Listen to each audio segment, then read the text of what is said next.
Hello there guys, welcome back to a short online tutorial. Today we're based in Adobe Photoshop and it's your good friend Jack from Blue Sky Graphics back again to show you some cool stuff.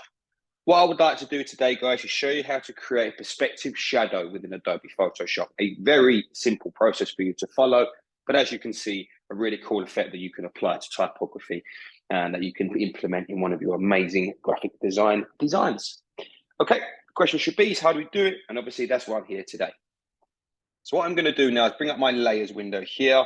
Just going to select the top layer and press backspace to remove it.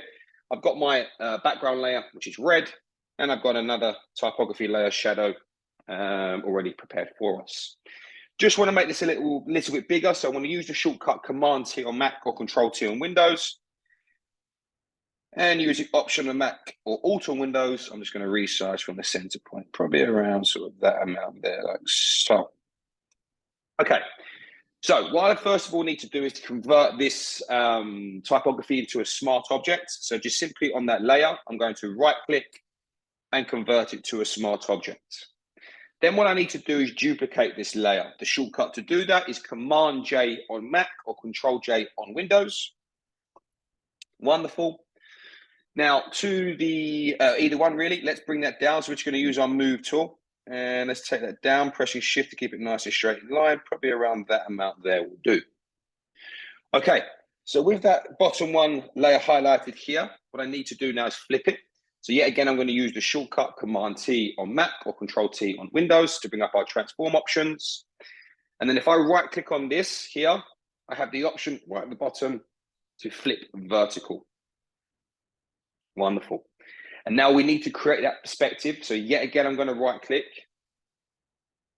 And this time I'm going to come and use perspective. Beautiful. Okay, so now what I'm going to do is come through here and just take these out here like so. As you can see now, our shadow is really coming to life. But it's a bit too harsh. We need to bring some sort of softness to this. So what I'm going to do to that layer is add a layer mask. We'll come through with our gradient tool now. Make sure that I'm using a white to black gradient. And I'm going to come through and just apply a gradient like so over that shadow. Maybe even a little bit closer probably. There we go. It's probably a bit better. And I'm just going to merge these two layers together. So I'm just going to press shift and click on the other layer. And the shortcut to merge is Command E on Mac or Control E on Windows.